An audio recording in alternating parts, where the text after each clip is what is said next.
Hello दोस्तों, स्वागत है आपका हमारे चैनल चंदन एकेडमी में। आज का हम इस वीडियो में कक्षा 10 विज्ञान का जो चैप्टर 3 है धातु तथा अधातु, इसका हम बहुत इंपॉर्टेंट क्वेश्चन बताएंगे दोस्तों, जो बोर्ड एग्जाम में बार बार पूछा जाता है। अगर आप कक्षा 10 बोर्ड एग्जाम की तैयारी फ्री में करना चाहते हैं तो इस वीडियो के अंत में आपको व्हाट्सएप नंबर मिल जाएगा। उस व्हाट्सएप नंबर पर एसएमएस जरूर करें कक्षा 10 बोर्ड एग्जाम की तैयारी फ्री में करने के लिए। हम ये अभी बताएंगे दोस्तों कि प्रश्न कैसे पूछेगा और उसका उत्तर कैसे लिखेंगे। बहुत ही आसान भाषा में हम आपको समझाएंगे दोस्तों, कुछ भी रटवाएंगे नहीं दोस्तों। एक एक टॉपिक को आपको अच्छे से समझा देंगे, ध्यान समझिएगा एक एक टॉपिक को। देखिए दोस्तों, पहला टॉपिक है धातुओं के सक्रियता श्रेणी या विद्युत रासायनिक श्रेणी। बोर्ड एग्जाम में आपसे प्रश्न पूछेगा कि धातुओं की सक्रियता श्रेणी किसे कहते हैं, या बोर्ड एग्जाम में यह भी प्रश्न पूछा जा सकता है कि धातुओं की विद्युत रासायनिक श्रेणी किसे कहते हैं। दोनों का मतलब एक ही है दोस्तों, धातुओं के सक्रियता श्रेणी या विद्युत रासायनिक श्रेणी, दोनों का मतलब एक ही है। तो इसका आंसर हो जाएगा दोस्तों धातुओं के क्रियाशीलता के आधार पर। देखिए दोस्तों, सबसे पहले हम लोग समझेंगे क्रियाशीलता। क्रियाशीलता का मतलब होता है जैसे दो धातु है तो दो धातु आपस में जो जितना जल्दी मिल जाएगा वह उतना अधिक क्रियाशील होगा, और जो जितना धीरे धीरे आपस में मिलेगा वह कम क्रियाशील होगा। तो क्रियाशील के आधार पर यानी मिलने के आधार पर घटते हुए क्रम में व्यवस्थित किया गया। घटते हुए क्रम यानी जो जल्दी मिल जाएगा उसको ऊपर सबसे रखा गया, फिर जो उससे थोड़ा लेट से मिलेगा उसको उससे नीचे, जो उससे भी लेट से मिलेगा उसको और उससे नीचे रखा गया। यानी घटते हुए क्रम में रखने पर विद्युत रासायनिक श्रेणी का प्राप्त होता है। जैसे यहाँ पे सभी धातुओं को हम लोग क्या रखे हैं, रख दिया है। यह क्रियाशीलता के आधार पर क्या है दोस्तों, घट रही है। सबसे ज्यादा यह क्रिया करेगा, उससे थोड़ा कम यह क्रिया करेगा, उससे थोड़ा कम यह क्रिया करेगा। इसको हम लोग क्या कहते हैं दोस्तों, विद्युत रासायनिक श्रेणी कहते हैं।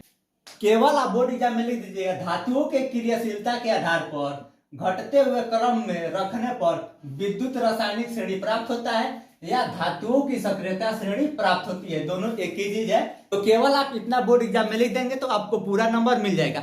उसके बाद दोस्तों आपसे बोर्ड एग्जाम में प्रश्न पूछा जा सकता है। क्या प्रश्न पूछेगा दोस्तों, विद्युत रासायनिक श्रेणी का गुण या सक्रियता श्रेणी का गुण, दोनों एक ही चीज है। तो देखिए पहला गुण है दोस्तों, देखिए यहाँ पे लिखा गया है विद्युत रासायनिक श्रेणी का गुण, या यह भी हो सकता है दोस्तों सक्रियता श्रेणी का गुण। तो सक्रियता श्रेणी का पहला गुण क्या है दोस्तों, हाइड्रोजन। देखिए इसमें हाइड्रोजन कहाँ पे है, यहाँ पे है दोस्तों हाइड्रोजन। तो जो यह हाइड्रोजन है दोस्तों ना, हाइड्रोजन से पहले यानी हाइड्रोजन से ऊपर, यानी हाइड्रोजन यहाँ पे इससे ऊपर या जितना तत्व लिखा गया है ऊपर वाली धातु है, यानी जो यह सब क्या है इसके ऊपर, हाइड्रोजन के ऊपर जो भी धातु है वो अम्लों से क्रिया करके, अम्ल क्या होता है दोस्तों, जो खट्टा होता है, उससे क्रिया करके हाइड्रोजन गैस अलग कर देता है। क्या होता है दोस्तों, जो हाइड्रोजन है वो अपने से ऊपर यानी इससे ऊपर जो भी धातु है उससे क्रिया करके क्या करता है, धातुओं अम्लों से क्रिया करके, यानी इससे ऊपर जो भी धातु है वह अम्लों से क्रिया करके हाइड्रोजन गैस अलग कर देता है, यानी हाइड्रोजन गैस को बाहर निकाल देता है। कौन, हाइड्रोजन से ऊपर जो भी धातु है, यानी यह हाइड्रोजन है, इसके ऊपर जो भी धातु है वो क्या करेंगे, अम्लों से क्रिया करके हाइड्रोजन गैस को बाहर निकाल देंगे। यह क्या होगा दोस्तों, विद्युत रासायनिक श्रेणी का पहला गुण हो गया। कम से कम आपको बोर्ड एग्जाम में 2 या 3 गुण लिखना होता है, यह पहला गुण हो गया। अब इसको मिटाकर दूसरा और तीसरा गुण लिखकर आपको बहुत ही आसान भाषा में समझा देते हैं। अब देखिए दोस्तों, उसको मिटाकर दूसरा और तीसरा गुण लिख दिए हैं। देखिए दूसरा गुण क्या है दोस्तों, इस श्रेणी में जो यह श्रेणी बनाया गया दोस्तों, इस श्रेणी में धातुओं का स्थान, जैसे यह क्या है धातुओं का स्थान है, या धातु का स्थान सबसे पहले है, उसके बाद इसका स्थान है, उसके बाद इसका स्थान है। यानी धातुओं का स्थान जितना पहले होगा, यानी जितना ऊपर होगा या जितना पहले होगा, हाइड्रोजन विस्थापित करने की क्षमता उतना ही अधिक होगी। यानी जो सबसे पहले होगा वो सबसे ज्यादा हाइड्रोजन विस्थापित करेगा, यानी जितना ऊपर रहेगा या जितना पहले आएगा हाइड्रोजन विस्थापित करने की क्षमता उतना ही अधिक रहेगी। सबसे ज्यादा इसके पास रहेगा, उससे थोड़ा कम इसके पास, उससे थोड़ा कम इसके पास रहेगा।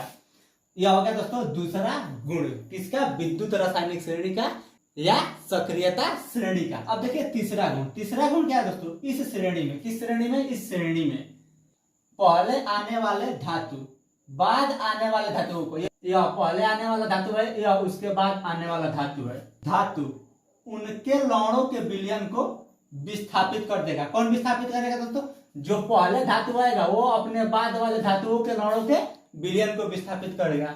यह क्या है दोस्तों, के यानी पोटेशियम और यह है सोडियम। तो पोटेशियम सोडियम के लौणों को विलयन को विस्थापित कर देगा। फिर सोडियम के नीचे क्या है, एन ए का मतलब सोडियम और सी ए का मतलब कैल्शियम। तो सोडियम क्या करेगा, कैल्शियम के अणु को विलयन को विस्थापित करेगा। जो ऊपर रहेगा दोस्तों वो अपने नीचे वाले धातु के, यानी जो यह ऊपर धातु है इसके नीचे यह धातु है, तो यह क्या करेगा दोस्तों, Mg यानी मैग्नीशियम, और Al मतलब एल्युमिनियम। तो मैग्नीशियम क्या करेगा, एल्युमिनियम के धातुओं के अणु को विलयन को विस्थापित कर देगा।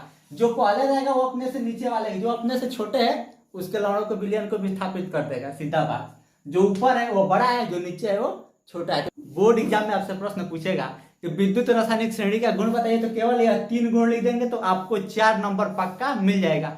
तो अगर आप चाहते हैं इसी तरह सभी विषय का वीडियो बनती है, इस वीडियो को ज्यादा से ज्यादा लाइक करिए, ज्यादा से ज्यादा शेयर करिए। जितना ज्यादा लाइक करेंगे, जितना ज्यादा शेयर करेंगे, उतना ही अच्छा वीडियो आपको मिलता रहेगा।